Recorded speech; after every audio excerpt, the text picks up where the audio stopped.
keep our hands up, pivot, and kick out like that. That's how you do a sidekick. Hey Blazers, so today we're going to learn how to do a sidekick. I recently asked on my Instagram story, I'm like, what are some things that you want to see me do on my page? Some people said nunchuck stuff, some people said more bow staff stuff, and a couple people mentioned tutorials, and one person specifically said a sidekick tutorial. So I'm like, you know what? Why not? We did a split tutorial before, now we're going to do a sidekick tutorial. So I'm going to step back, hopefully you'll be able to hear me, and I'm going to walk you through how to do a basic sidekick, at least the way that I was trained to do it in Tang Soo Do. So let's go. Alright, I tilted my tripod a little bit upwards so that you can see the top half of my body. Believe it or not, one of the most important things about any technique is how you're going to sort of defend yourself just in case you still get hit, right? So just because I'm doing a side kick or a back kick or a round kick or a reverse punch does not mean that I'm just immune to anything else coming at me. You don't have invincibility frames in real life, okay? That's my point. So never think that you're just so good or the technique is gonna be so good that you're not gonna get hit. You might have a really crisp, you might have like a really good jab, and then you might have a really good cross. But if you're dropping your hand like this because you think you're so cool or you just forget, you're opening yourself up to, getting busted upside the head. And you know what? You don't want to get cracked upside the head. So the first thing I would say is to make sure you know how to protect yourself when you're doing this sidekick technique. And depending upon what way you learn it, you might learn to keep your hands like this, keep your hands like this. I don't know, but the way I was taught was to have something like this, where basically like two fists and it's in front of your face, and if my left leg is out right now, my left hand is a little bit farther out than my right hand.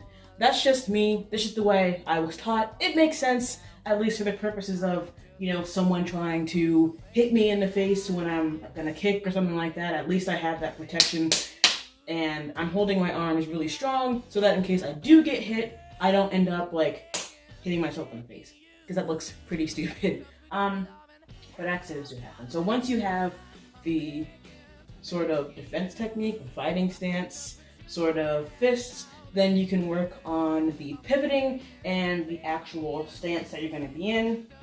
What you want to do once you have your hands up is you want to get into your fighting stance. Again, it's going to vary based off of where you learned it, but the way I was taught was to have like 1 foot in front and then 1 foot in back. Not super far apart. Like, we're not doing like a front stance or something like that. All we want to do is create this little bit of space between our 2 feet. And what we want to do is sort of put this foot up like this. So you're sort of on like the balls of your, the ball of your foot. And that's going to help you when you get ready to pivot. So you're going to end up doing is going like this and then almost spinning like that. Not super hard. Place your foot here, make sure your hands are up, pivot. I just want to learn how to do my side kick, alright? I just want to learn how to do the side kick. I mean, yeah, you will, but do you want to learn how to do it and hurt yourself, or do you want to do it, how to learn to do it well? Because I promise you, if you don't pivot, you will get very hurt. You're going to tear something, and you know what? It's not going to feel very good.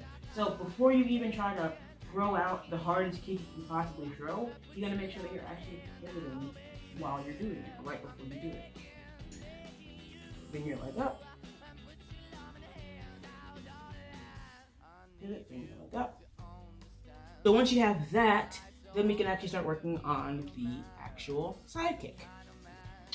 Okay, so in terms of the actual side kick, once you have your fighting stance prepared, your leg back that you're gonna kick off of, because whatever leg is in the back, for the most part, for this technique that I'm showing is gonna be the one that you can side kick off of. Now you can do a front leg side kick, but I'm trying to show you the most complicated one, I guess, so that anything after that will be super easy. But anyways, once you have your hands up and you've gotten down the process of pivoting, you can work on the actual side kick. And what many people don't know is that it's actually supposed to be with the heel of your foot. And it makes sense because it's a pretty dense part of your foot. If you kick with your toes, you know, not only can you get hurt, but it's not a whole lot of like force behind it. For example, if you slap someone across the face, you're not going to want to slap them like this. Because not only will you break your fingers, potentially if you're hitting them hard enough, but it doesn't have as much like surface area and like density. That's why when you slap somebody across the face, it's like wham! Or like, I don't really slap people across the face, but like if I did, I'm gonna use the palm because it's gonna hurt more. That's the point. So when you're doing your side kick, make sure you're actually not kicking with your toes, not kicking with the ball of your foot like you might do for a front kick where you like or whatever. When your toes are pulled back. We're not doing that. We're actually going to keep our hands up, pivot, and kick out like that. That's how you do a side kick. And notice my toes are not pointing out, right? I'm not turning and trying to do like that, like a roundhouse kick or something like that. I'm trying to kick as if, almost as if you have like a rubber band or something, like tying your toes up to your leg to the point where like it's like pulled up like that. So you want to make sure you pop like that. And that's how you do a side kick. Turning, chamber, kick, and out. Te toca. That means it's your turn in Spanish. Let's see what you've got. Editing Daria here. Before I end the video, I wanted to show you how to chamber. I forgot that in the original video that I was making, but I was like, everyone knows how to do that. So I'm gonna show you the chamber. So chambering basically is when you're sort of getting ready to kick, but you're not actually kicking it. So in our case for the side kick, the chamber is gonna be like this when you have your leg up, but before you actually extend the kick. So you're gonna have this leg up, sort of like you are maybe, if you ever break open a pen and you have like a little spring inside and you're squeezing it, it's sort of like you're getting ready to, and then you release. So that's chambering. And it's gonna look different for different kicks. So for the side kick, that's how you do that. Anyways, thank you all for watching this tutorial. If you want another one, drop it in the comments below.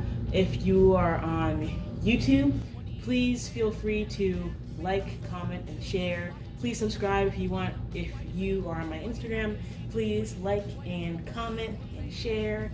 And please hit that follow button. So this has been a tutorial with Daria. Thank you for watching, and I will see you in the next video.